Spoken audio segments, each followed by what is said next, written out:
আজকে সকাল থেকেই বাইরে এত পরিমাণ বৃষ্টি যে বলে বোঝানোর মতো না। দেখো এখানে জল জমে গেছে, আর এটা দেখতেও কি সুন্দর লাগছে।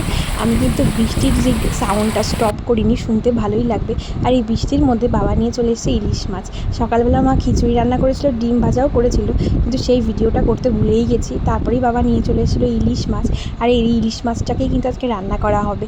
আর এই বৃষ্টির মধ্যে ইলিশ মাছ খেতে কার না ভালো লাগে বলো। তো প্রথমে মা ইলিশ মাছ ভেজে একটু সবাইকেই খাইয়ে দিয়েছিল, আর তারপরেই কিন্তু রান্নাও করেছিল। তো ইলিশ মাছগুলো এত পরিমাণ টাটকা ছিল, আর সর্ষের তেলে ইলিশ মাছ ভাজা একদম মানে দারুণ লাগবে খেতে। তো টপাটপ কিন্তু মা দিয়ে দিচ্ছে তেলের ওপরে ইলিশ মাছগুলো, আর এটা খেতেও কিন্তু দারুণ হবে। কারণ মা আজকে একদম কালো জিরে দিয়েই কিন্তু রান্না করবে। সর্ষে বাটাটা আমি দিতে বারণ করেছি, কালো জিরে দিয়ে পাতলা ঝোল করতে বলেছি, যেটা আমার খুব ভালো লাগে খেতে গরম ভাতের সাথে। আর চলো বাইরে দেখো কী পরিমাণ এখনও অবধি বৃষ্টি হচ্ছে, আর বৃষ্টির সাউন্ডটা এত সুন্দর লাগে না শুনতে, সেই জন্য আমি বৃষ্টির ভিডিওগুলোতে সাউন্ডটা একদমই মিউট করি না। যখনই এই ভিডিওগুলো করি আমার এই বৃষ্টির সাউন্ডগুলো খুব ভালো লাগে।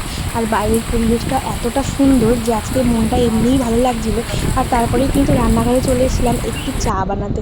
এই বৃষ্টির দিন দুধ চা খেতে কার না ভালো লাগে বলো, তাই আজকে বানিয়ে নিয়েছি একটুখানি দুধ চা।